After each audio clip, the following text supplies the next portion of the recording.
Assalamualaikum warahmatullahi wabarakatuh.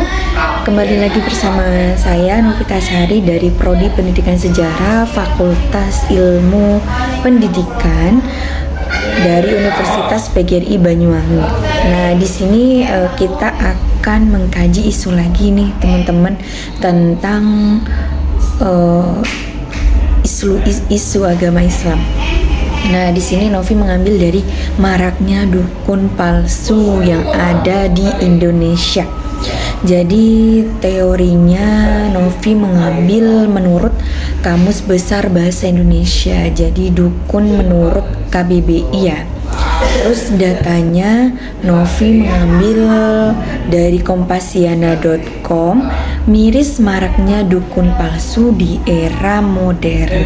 Nah, ini tanggal 21 Desember 2021 jam 22.44.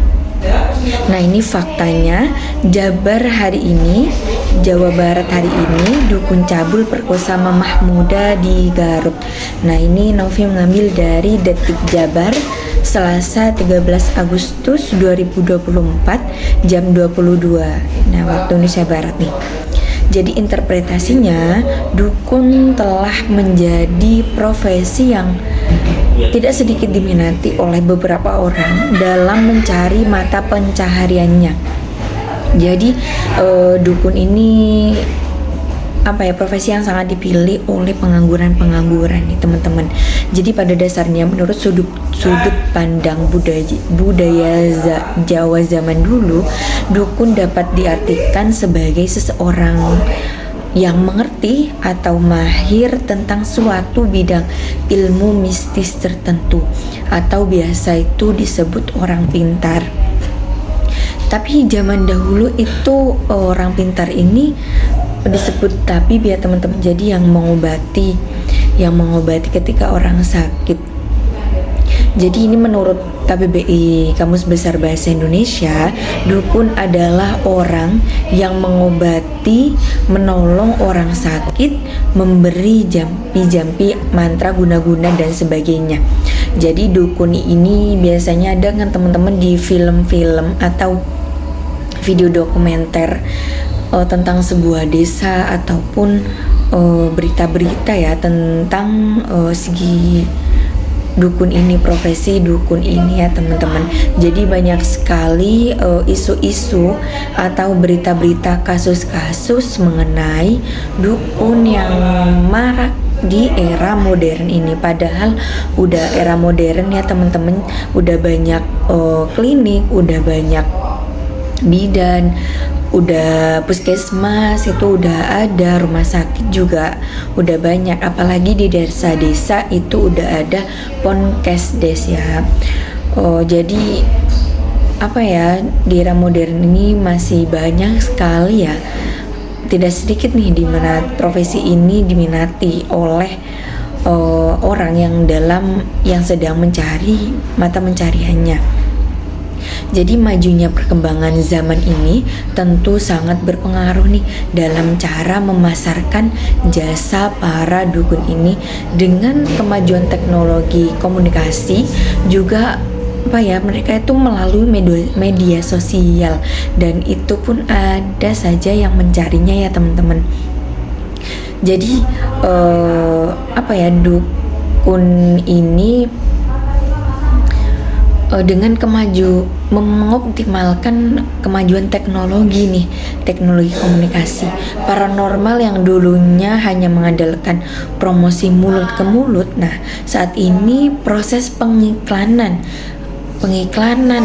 itu udah banyak sekali ya teman-teman, berkembang pesat setelah mengenali yang namanya internet, yang mereka jadikan platform grup seperti Facebook, WhatsApp dan sebagainya untuk media promosi jasanya. Jadi itu sampai ada grup-grup di Facebook nih teman-teman.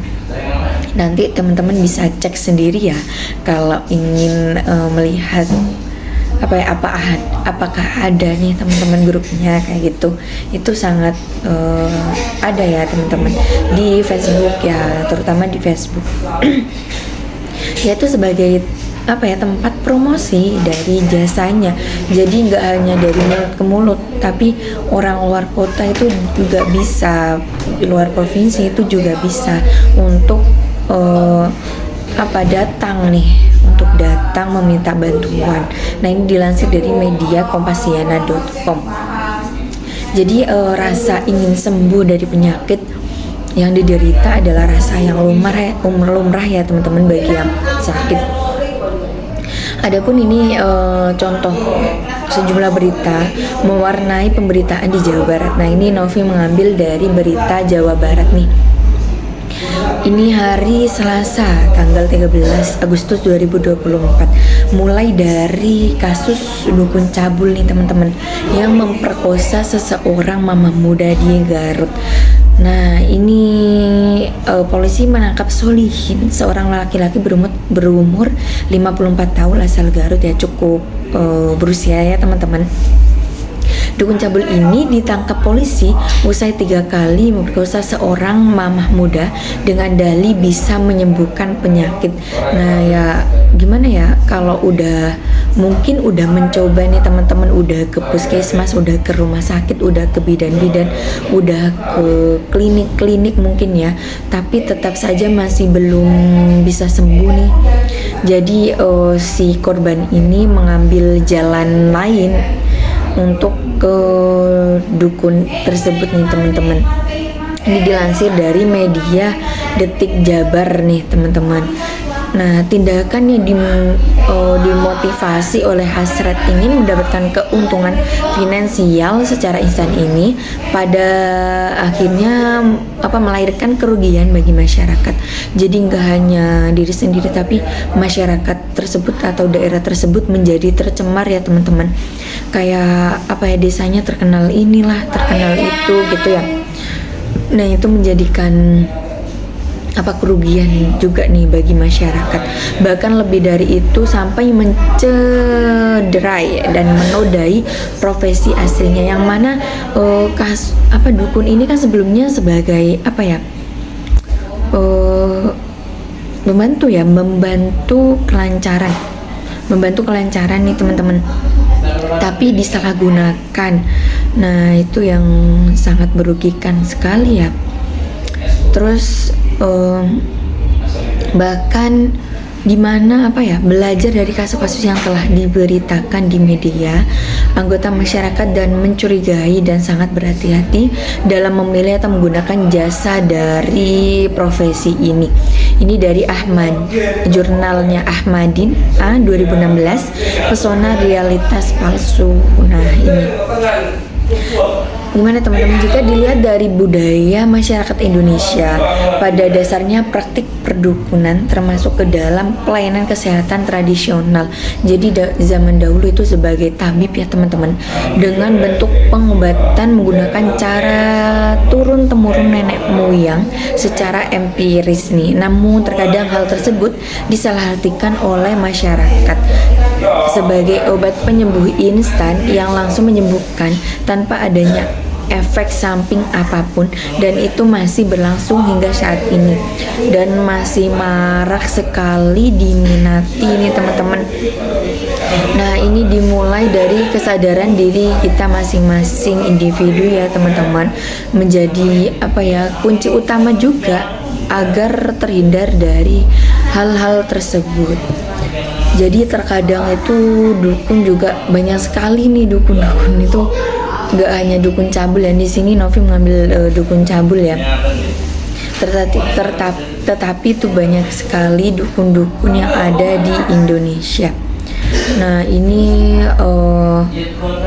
majunya ya tadi ya teman-teman, karena apalagi udah majunya perkembangan zaman ini, masih saja banyak sekali hal-hal yang disalahgunakan, disalahartikan. Apalagi tempat untuk ajang promosinya itu udah lebih mendasar ya teman-teman, lebih mendasar, hingga anak-anak pun juga udah mulai paham ya teman-teman tentang hal tersebut. Jadi perlu digarisbawahi hal ini butuh rasa kesadaran penuh dari diri kita masing-masing. Jadi mungkin itu ya teman-teman yang dapat Novi sampaikan tentang isu kali ini. Mungkin itu ya, kurang lebihnya mohon maaf dari Novi. Wallahul muwaffiq ila aqwamit thoriq. Wassalamualaikum warahmatullahi wabarakatuh.